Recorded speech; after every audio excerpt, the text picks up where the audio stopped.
Now the REDMAGIC 10S Pro came out 5 full months ago. It's already so old that it constantly smells of wee and can't stop making racist remarks at dinner. So hoy that junk right in the bin and get your wallet ready for the lovely fresh new REDMAGIC 11 Pro.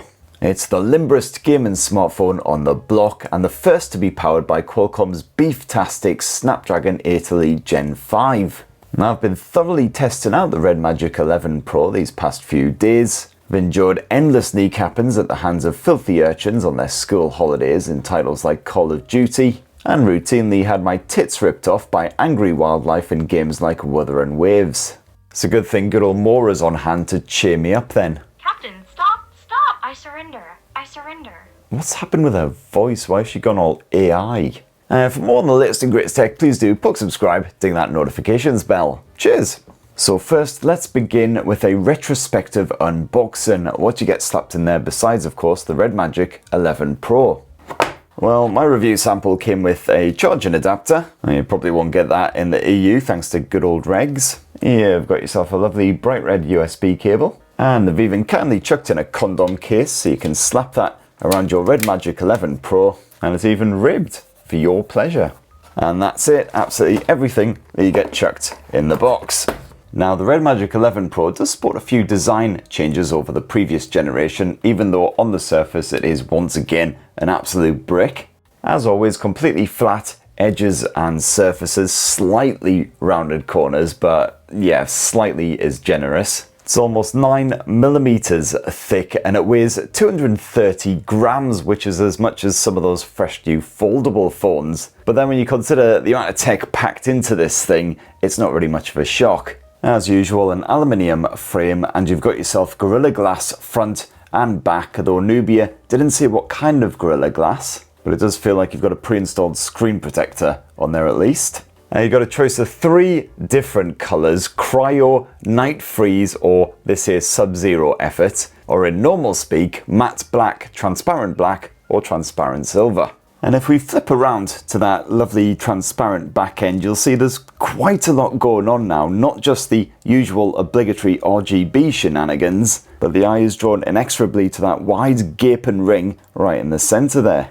This is actually the fresh new liquid coolant setup, which I'll be banging on about later when we're talking about performance and everything. Certainly quite a funky wee design feature as well. And as usual, got a bit of the Snapdragon branding there, and then the REDMAGIC logo and the fan and various other elements all lit up using the RGB shenanigans. And this extends to the edges of the phone where, once again, you can peer into those vents all lit up, the shoulder triggers all lit up. And as if that wasn't enough, the opposite edge is also getting in on the action now. So it's not just a gaming smartphone, it's a ruddy Christmas tree as well. But it's kind of a shame that that ring doesn't glow the same way the rest of it does. So quite a standout design, probably going to attract a few looks when you whip it out down the local spoons on a Friday night. Just be careful if you do opt for the doner kebab afterwards, because not much grip on this thing. It is a rather slippery bugger, so if you've already got greasy mitts, you're in trouble. Oh, and the REDMAGIC 11 Pro is now IPX8 rated, so fully water resistant despite all these gaping orifices, unlike the previous generation, but bugger all IP rated for dust resistance, although Nubia does insist it's fine when it comes to grit and stuff like that. Now the REDMAGIC 11 Pro actually sports an ultrasonic in-display fingerprint sensor, so as you can see they're incredibly fast and responsive, and really buggers up even if your mitts are a wee bit moist. And then you're straight into REDMAGIC 11 slapped on top of good old Android 16. And I believe that here in the UK and in the EU we will be blessed with 5 full years of OS updates and security patching. If you're in other regions, you might be shit out of luck. I think it's probably more like 3. And the overall UI feels familiar enough. You've got your combined notifications and control center. You've got the weird REDMAGIC version of the Google Discover feed, which, yep, fantastic. And you do have a wee bit of crapware stuffed on here as well, the likes of Booking.com, Facebook, all the regular offenders. But thankfully you can get this all to piss off fairly easily. And of course you flick into the settings, you've got all kinds of customization in here. So you can play around with the likes of the cool and fan lighting, fully customize all of the RGB shenanigans, And you can even switch on that liquid coolant effect on the ring around back and determine whether it's a quick or slow movement. And then if you actually want to play a bloody game on this thing, well, you've got that magic key slapped on the right edge. Quick flick of this. And you're straight into that gaming mode with its rousing soundtrack. As usual, this gives you fast access to all of your installed games. You've got a bunch of other stuff you can play around with, including adding plugins. You've now got added AI content, of course. And of course, you can jump into a conversation with war great mate Mora. You scared me, Captain. Don't do it again.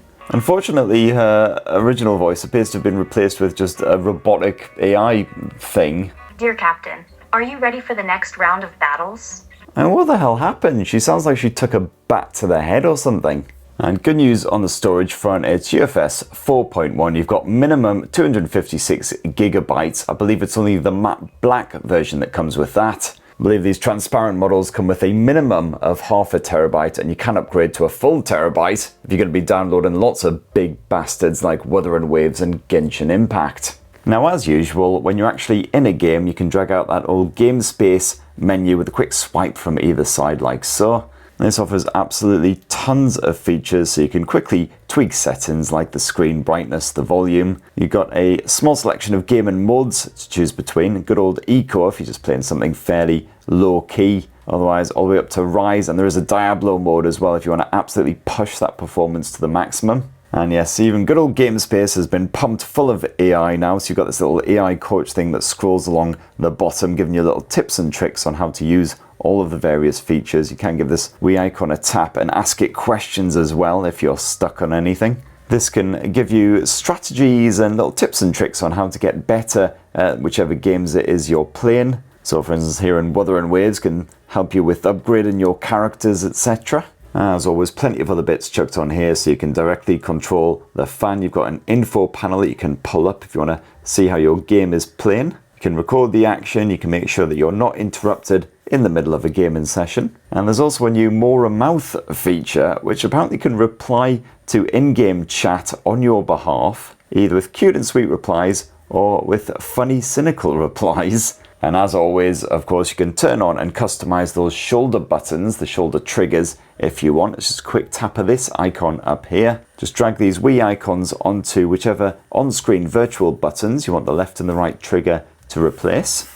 And away you go. As usual, supremely responsive. You've got 520 Hz response rate, so absolutely zero lag. Essential, of course, if you're properly competing in games like Call of Duty. For me, it's always my soggy, booze-fueled reactions that let me down, rather than the hardware. You know, a nice pleasing bit of rumbly haptics when you tap them as well. It's very subtle, but that's all it needs. But now, hey, let's talk performance.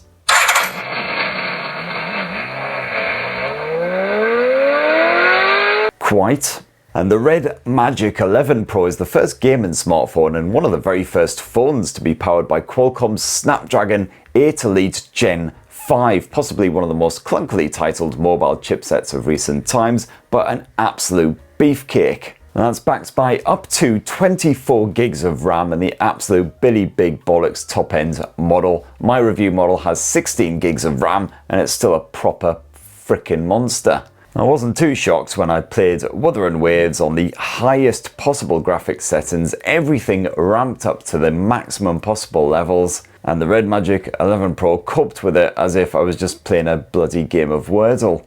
I didn't even have to stick it on the Diablo mode. Sorry, Diablo mode. I got told off my ROG Ally video for saying that one wrong, apparently. On Reddit, they're probably already comparing me to Heinrich Himmler. But yes, didn't have to stick this thing into the Diablo gaming mode. On Rise, it was absolutely fine. Perfect 60 frames per second frame rate basically the entire time. Maybe dropped to 58 or 59 every so often when things got proper mental. But if you want something that can play the latest, most intensive, demanding titles, probably for years and years to come, well, this will do the job.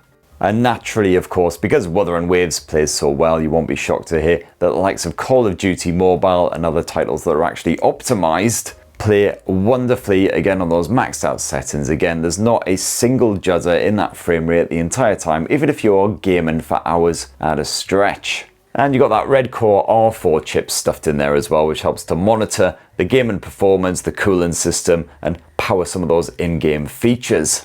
And speaking of the cooling system, well, it's the fresh new AquaCore cooling setup, now with flow and fluorinated liquid cooling around back there. And this apparently contains the same fluorinated liquid used in AI servers. Ooh, get you, Mr. Fancy Pants. And apparently that cooling setup has been thoroughly tested to ensure that it's drop resistant and also resistant to cold. In fact, apparently the REDMAGIC 11 Pro can operate in extreme temperatures all the way between -40 and 70 degrees centigrade. Now, those sorts of temperatures, I'm pretty sure I would expire well before this thing. And I certainly wouldn't be pissing about playing PubG.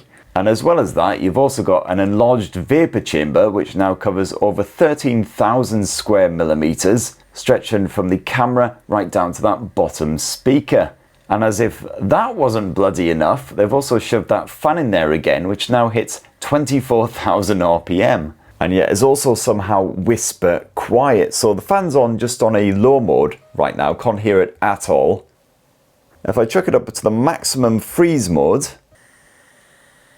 you can now hear it. It is audible, but it's so soft that it'll be drowned out by the tiniest little noise. Literally, a ladybird's fart would block this thing out. So no worries if you are doing a bit of gaming into the wee hours next to your sleeping bed partner or whatever. And you probably won't be shocked to learn that this cooling setup absolutely works a treat. Again, even in the most intensive titles like Wuthering Waves, you can be gaming for hours on this thing and it'll get just slightly warm around back. That is literally it. And again, that's on the highest possible graphics settings on the likes of the Rise mode and the Diablo mode. As for the display, well, that's an absolute banger as always. A 6.85-inch full-view AMOLED screen, got a 2688 by 1216 pixel resolution, so pleasingly crisp, despite the fact it's absolutely ruddy enormous. And as usual, as with the previous few REDMAGIC generations, bugger all notch or selfie cam orifice, so it's a nice full-on, full-view experience. They've done an absolutely incredible job. No matter how hard I squint at that top end of the smartphone, I can't see the selfie camera at all. Like, you can just about make it out if the light is like directly shining off it. But honestly, at first for a while I was wondering if there was even a selfie camera in this thing. And as usual, got a bit of 144Hz refresh action. And it's a stereo speaker setup here on the REDMAGIC 11 Pro. Not quite front facing, sadly. You've got the earpiece speaker basically, and then a bottom mounted speaker on the other end. But my gosh, are they loud when you max out that volume. Absolutely blast your eardrums to bits. So yeah, great stuff when you are playing the likes of Wuthering Waves, Call of Duty, etc. They're pretty bassy, for smartphone speakers at least. So, you know, gunfire, explosions, etc. don't just sound like wet farts. It's all good. But of course, you do, as always, have the old headphone jacks. You can get wired in if you want to enjoy really nice, crispy, high-res audio sound. Otherwise, the Bluetooth setup's absolutely fine as well. And as for the battery tech, well, despite packing in all of this clever bollocks new stuff like the liquid coolant, etc., Nubia has also managed to upgrade the battery capacity to 7,500 milliamp hours, up from, I believe it was 7,050 in the REDMAGIC 10S Pro. And again, this really delivers. So you'll enjoy just over 5 hours of Wuthering Waves action on the highest possible graphics setting in that Rise gaming mode. And that's with the fans, the liquid coolant, everything switched on and maxed out. And as for Call of Duty, well, great news if you enjoy running around like your arse is on fire while school children try to smash your face in with a baseball bat, which appears to be the latest hilarious new mode in this thing, because you'll be able to enjoy that shenanigans for a full sort of 8 to 9 hours with everything again maxed out, top possible graphics settings, etc, etc. So yeah, bloody amazing battery life. Of course, if you're actually just using it as a phone rather than gaming on it non-stop, you'll get full weekends of use from a single charge. No worries. But if you are absolutely addicted to the likes of Wuthering Waves, Genshin Impact, etc., you can plug the cable in and you can actually bypass the battery charging as always. So you can keep this thing powered up indefinitely and keep on gaming until basically your thumbs fall off. And if you do need to juice it up in a jiffy, well, no worries. The REDMAGIC 11 Pro supports 80-watt wired charging. You'd also have the wireless charging on there as well. And of course, slapped there on the arse end in between all of the RGB acid trip nightmare stuff is a bunch of camera tech. I say a bunch of camera tech, it's actually just a dual lens setup. You've got a 50 megapixel Omnivision OV50E40 main sensor. It's a 1/1.55 inch, 23mm equivalent focus. You can also switch to a 14mm ultra wide angle shooter, again using a 50 meg Omnivision sensor, but this time it's the OV50D40. It looks like there's a third lens on there as well, but this is just a basic depth sensor. There's no telephoto shenanigans on here. I don't think anyone's buying the REDMAGIC 11 Pro for the camera tech, but here's just a handful of quick samples that I snapped around the old homestead these past couple of days. And you can actually, if you want to, record up to 8K resolution video using the REDMAGIC 11 Pro's rear camera setup. I'm just recording this at 4K resolution at 60 frames per second. The image stabilization could be a little bit better. It's a little bit juddery just with general hand motions, but the mic does a good job of picking up your voice and everything, so good for a bit of vlogging action. And then last up around front, of course, you've got that 16 meg under display selfie cam using yet another Omnivision sensor. What a surprise. And of course, don't expect the best photo or video quality out of this because it is secreted away underneath that screen. You can record up to full HD resolution video using that selfie cam. There's no 4K option, although frankly even the full HD option looks kind of arse, kind of looks like somebody accidentally smudged kebab grease all over that lens. And frankly, with a face like this, that's only a good thing. And there you have it, my lovelies. That in a delicious wee nutshell is the rather stunning new REDMAGIC 11 Pro, a supremely delightful gaming smartphone packed to the tits with incredible performance, and that cooling setup is something else. So if you want to play the likes of Wuthering Waves, Genshin Impact, etc., maxed out, absolutely fully stacked, well, this is basically the way to do it. I just wish they hadn't messed with Mora. Anyway, that's what this bald northern prong reckons of the REDMAGIC 11 Pro, but it'd be great to hear your thoughts down in the comments below. Please do poke subscribe and ding that notifications bell for more on the latest and greatest tech. I'm expecting a slew of Snapdragon 8 Elite Gen 5 smartphones to be hitting before 2025 finally buggers off. And have yourselves an absolutely ruddy, wonderful rest of the week. Cheers everybody, love you!